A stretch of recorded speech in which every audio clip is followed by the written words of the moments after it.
भूषणची आपल्या पावर भारी घेणार आता तो मोठी भरारी सर्वांशी आहे त्याची दोस्ती यारी कामाची त्यात जनसेवेचे बाळ कडू आपला भूषण कडू जनसेवेचे बाळ कडू आपला भूषण कडू।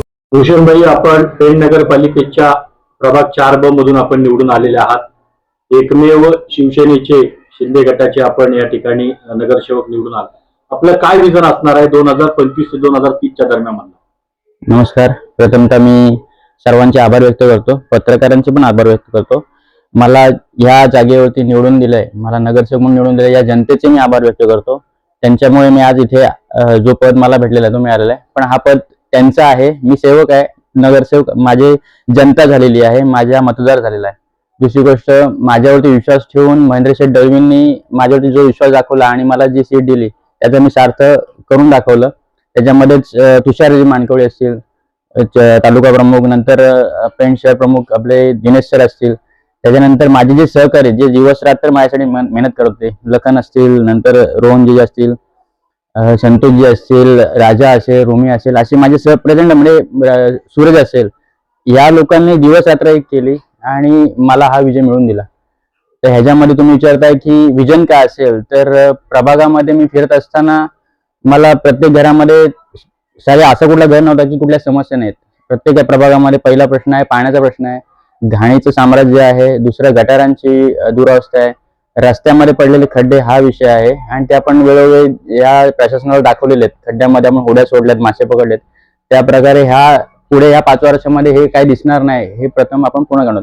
दुसरी गोष्ट, आपण माझ्या डोंगरीकरांसाठी सेपरेट पाण्याची टाकी हा मेन उभारण्याचा प्रयत्न करणार आहोत। आमदार साहेबांच्या याच्या नेतृत्वाखाली आपण इथे निधी आणून आपण पाण्याच्या टाकीचं म्हणजे फिल्टर प्लॅन एक सेपरेट डोंगरीसाठी असेल, हा मी पहिले मुद्दा घेणार आहे।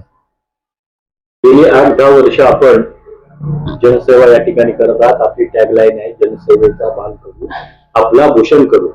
आपल्या टॅगलाईन प्रमाणेच आपलं कार्य चालू राहील की आपण राजकीय दृष्टिकोनातून बदलत राहणार? कशा पद्धतीचं आपलं काम रोखून राहणार?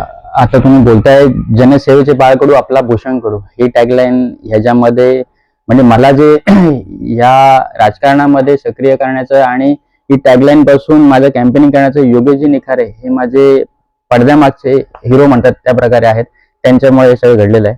दुसरी गोष्ट, राजकारणात तुम्ही विचारत असाल तर पहिले मी प्रेफरन्स देईन जनसेवा हीच माझी सेवा आहे, राजकारण हा नंतरचा पाठ राहिला। आपण समाजकारण करत असताना जनसेवा ही करणार आहोत, त्यामुळे हा राजकारण हा पाठ वेगळा राहिला, जनसेवा ही वेगळी राहिली। राजकारणात जरी नसलो आपण तरी पण जनसेवा ही करत राहणार, अविरत करत राहणार आणि त्याचा मला आनंद आहे। आता नगरपालिकेमध्ये सत्ता स्थापन होते, बरोबर, सत्ता स्थापनेमध्ये आपण एक धनुष्यबाण या ठिकाणी निशाणीवरती निवडून आले, आपला रोल या ठिकाणी काय राहणार आहे? बघा, आता महायुती म्हणून राज्यामध्ये प्रचंड प्रमाणात विकास होत आहे आणि तिथे आपले मुख्यमंत्री असतील, उपमुख्यमंत्री असतील, यांचंही काम छान प्रकारे चालू आहे आणि तो अविरत चालू आहे, हे आपण बघू शकता। त्यामध्ये लाडकी बहीण योजना पासून हे अनेक योजना आपल्या गरिबांपासून म्हणजे गरिबांना विकसित करण्यासाठी ही सरकार योजना मांडत आहे। त्यामुळे जे वरिष्ठ निर्णय घेतील म्हणजे आमचे आमदार महेंद्र शेठ जो निर्णय घेईल त्याला आपण काही बोलू शकत नाही, ते निर्णय घेतील तो आपण मान्य असेल आपल्याला।